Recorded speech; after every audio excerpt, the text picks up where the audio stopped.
এই মানুষ রূপী এই জানোয়ারদেরকে বলছে, যাদের জিন্দেগিতে সেজদা নাই, আল্লাহ নাই, আখিরাত নাই।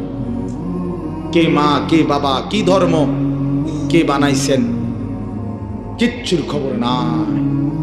মোবাইল, নারী, ছবি, অশ্লীল দৃশ্য, অসৎ বন্ধুদের আড্ডা, হাসি ঠাট্টা, সারা রাত মোবাইল উলঙ্গ ছবি দেখতেছে, সকাল 9টা 10টা পর্যন্ত ঘুমায় আছে। আহ হাই হাই হাই, এটা বুঝি কোনো জিন্দিগি হলো? বাপ, মানুষের জিন্দিগি তো এরকম হওয়ার কথা না।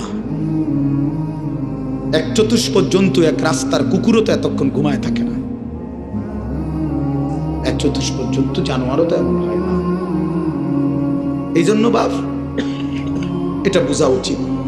প্রিয় ভাই আমার, ছেলেরা আমার, কোনো একজনও যদি বুঝে থাকো তো তুমি মনে মনে হিসাব মিলাই, তোমার বন্ধুর লগে না, তুমি একা হিসাব মিলাইবা। আসলে আমি কে? কে আমাকে বানাইলেন?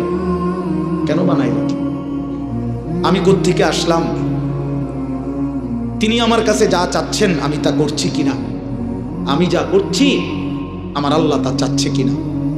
প্রতিদিন নিয়মিত যে মানুষগুলো মৃত্যুবরণ করে তারা কোথায় যায়? কে তাদেরকে নিয়ে যায়? কেউ তো মরতে চায় না, কিন্তু কেউ তো থাকতেও পারে না। কোন অদৃশ্য মালিক তাদেরকে নিয়ে যাচ্ছে। বন্ধু, এতটুকু বিবেক যদি না খাটাও, বাবাদেরকেও বলি, আপনিও যদি না খাটান, আখিরাত যদি না মিলান, কেমনে কবরে চাইবেন বাপ? কেমনে চাইবেন? খাট পালং আর সোফা ফার্নিচার বানাইয়া হিসাব মিলাই এলেন, মানুষের দেখাইলেন খাট পালং সোফা, বিল্ডিং, দালান, টাইলস, জমি, গাড়ি।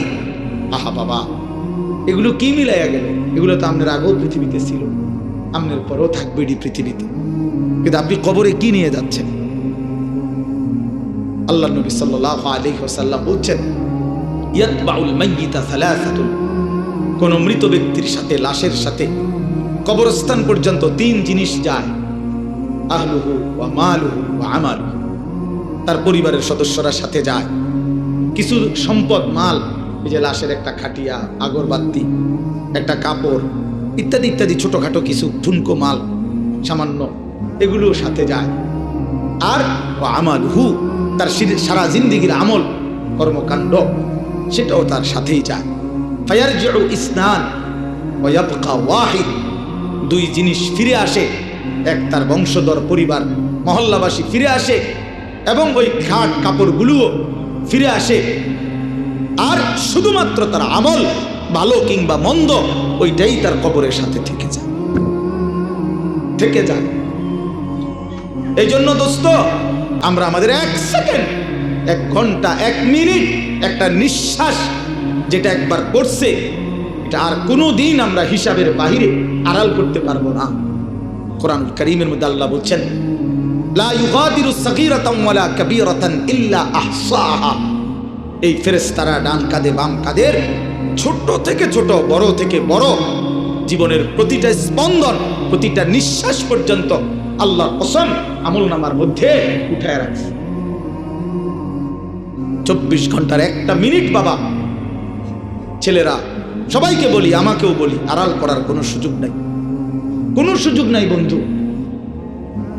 কোনো রাত, কোনো দিন, কোনো ঘন্টা, কোনো মিনিট, সেকেন্ড, আর কোনো দিন আমার আড়াল করবার সুযোগ নাই আল্লাহর কাছ থেকে। এই জন্য আমরা যদি এটা না বুঝি বাবা, অনেক নওজোয়ান, তোমরা চেহারা সুরত দেখলে বোঝা যায় বাপ, কতদিন হয় নামাজ পড়ো না। আহ, তোমার মালিকরে এমন বলা কেমনে বললা? কোন মার ঘরে জন্ম নিলা? কোন বাবার ঘরে বড় হইলা? বাপেরই বা এত বড় বেইজ্জতি কেমনে করলা? মারে এত বড় অপমান কেমনে করলা? মা তো পরিচয় দিছে মুসলমান, বাবাও তো জানে তুমি মুসলমান, তুমি নিজেও তো জানো তুমি মুসলমান। মুসলমান এমন হয়, মুসলমান এমন হয় যে 1 ওয়াক্ত নামাজ পড়তে মন চায় না, এটা মুসলমানের বাচ্চা। ঠিক মতো কখনোই পেশাব পায়খানা করে পাক পবিত্র শরীয়ত মতে হয় না, এটা মুসলমানের বাচ্চা। 24 ঘন্টা নারী ছবি ছাড়া, নাটক সিনেমা ছাড়া, টেলিভিশন সিনেমা ছাড়া, নর্তকী দেখা ছাড়া জীবন যার কাটে না, এটা মুসলমানের সন্তান। মুসলমান এমন হয়। এই জন্য আমার বন্ধু, আমি অনুরোধ করছি প্রত্যেকের কাছে, আমাকেও বলি, আপনাদেরকেও বলি, নওজোয়ান ছেলে তোমাদেরকেও বলি, বাপ একজন হইলে একজনই মনে রাখো, নিজের হিসাব কইরো বাপ। ওয়ালতানদুর নাফসুম মা কদ্দামাত লিগাদ। আল্লাহ তাআলা বলছে প্রত্যেকটি প্রাণ, প্রতিটা আত্মা আলাদা হিসাব করো, লক্ষ্য করো আজকের দুনিয়া থেকে আগামীকালকের আখিরাতের জন্য কি পাঠিয়েছো।